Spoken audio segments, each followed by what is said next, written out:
Hi everybody, welcome to another video, a quick show of Sanjays knife, also a few tips on stropping, things that I've picked up over the years. Well, here's Sanjay's knife. He wanted all black, so you've got black thread, black dye, Macassar ebony, is it? Yeah, Macassar ebony,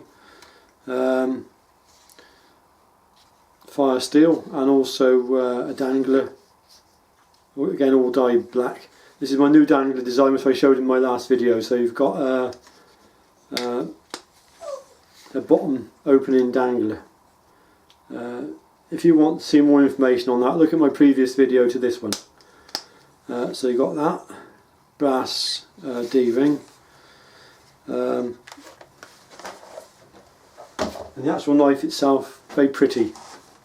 It's a 3mm, so 3mm thickness steel. Beautiful Macassar ebony scales, nice and smooth, with black liners. So we've got a dark theme going on here.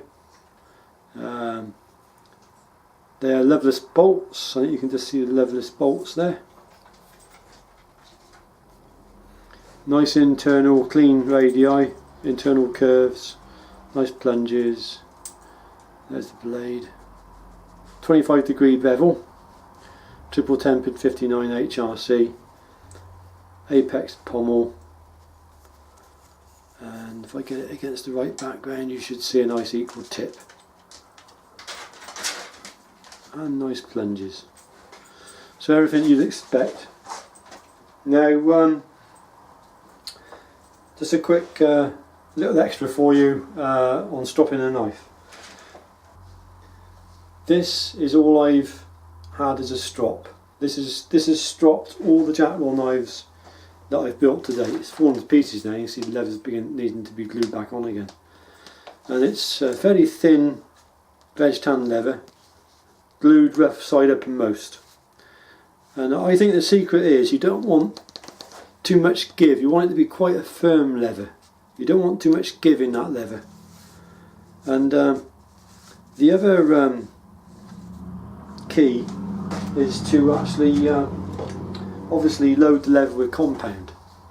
But before I strop each knife, or as soon as it starts to get clagged, you start getting the pieces. The dark areas signify metal deposits. Generally I'll just take an old blunt knife. Actually I've got an old one with the logo didn't go in very well, so I use this. It scrapes a bit better. And just scrape the surface of that leather off. You can see the clag, and you can see the sort of the waxy deposits left by the old compound. Just scrape that off. That gives you a nice new leather surface to key up. Not key up, but to load up rather, with compound. So try and get it as even all over as you can.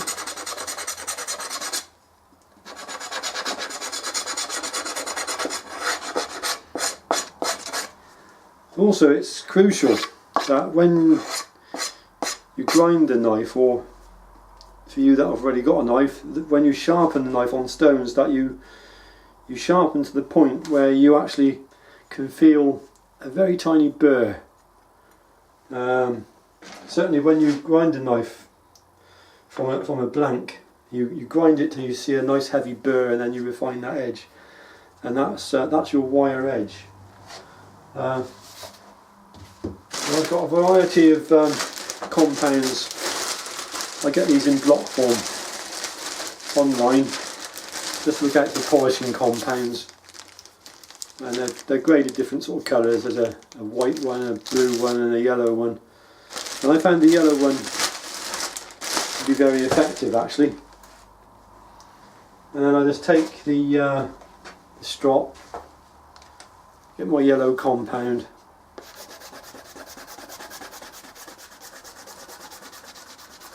and load it into the lever. You can see that. Load it into the lever.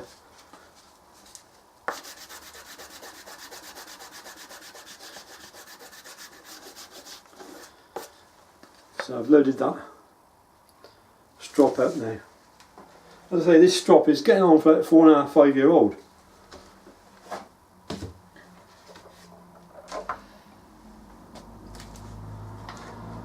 I think I'll bring you in for a closer look. So here we are. There's our strop. A few nicks in this lever actually. It's getting quite bad. Find your bevel angle. And I'll obviously try and maintain on the Scandi that angle, and you'll see, I can see it already, it's taking metal off. You see that dark line? Sometimes it helps to lift the strop and then push it with a fair bit of force, hitting all the bevel. And you can see the darkness there. That's actually steel being removed, albeit in tiny amounts, from the actual bevel. And then what you're doing, if you've left that little burr, you're fatiguing that burr, and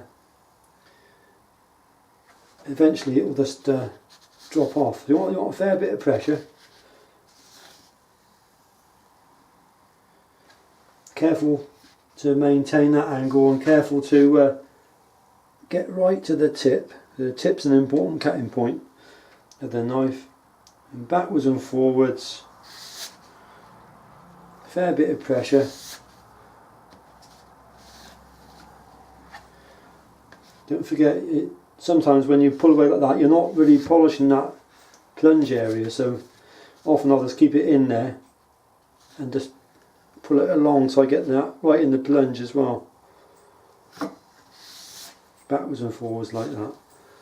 Sometimes I'll do, if I've got a real burr to remove, I'll just keep on the one side for a few passes, and then when I feel like it, I'll reverse it to the other.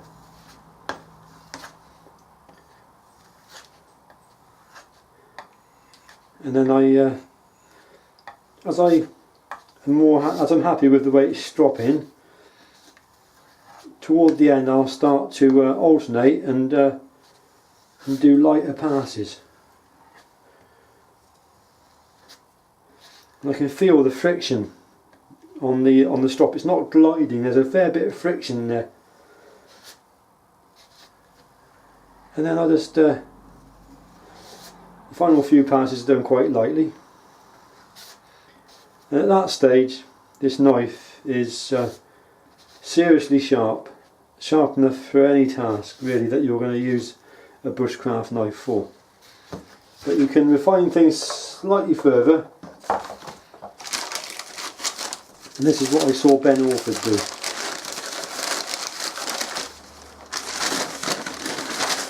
Get a sheet of newspaper,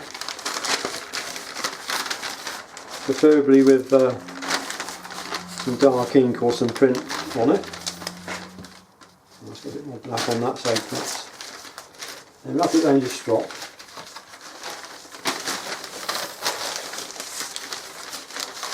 Like so.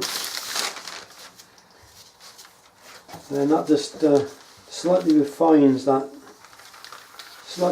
it. It glides a lot easier on the paper as well. But that newsprint is a very, very fine abrasive. I guess when you think about it, most things have got an abrasive property, and that's just cleaning that bevel and just slightly refining the very edge.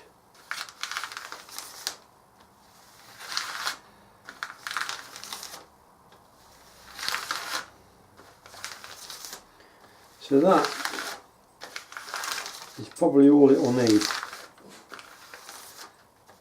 quite therapeutic actually. And once you've got a nice sharp knife, once it's sharp, it doesn't take much to keep it sharp. And just a careful strop after you use it and put it away. Stropping removes the minimum of material from the blade, so therefore your blade's going to last a lot longer. And a knife with that depth of blade, that should last 100 years, unless you are really abusive. You don't really need to use stones often. So that should now be a seriously sharp knife. Here's a piece of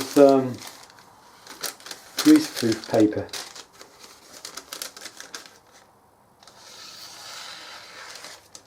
You can tell there's no if you get any catches in the edge, this sort of stuff will find it, and you can see it's cutting very well right to the very tip.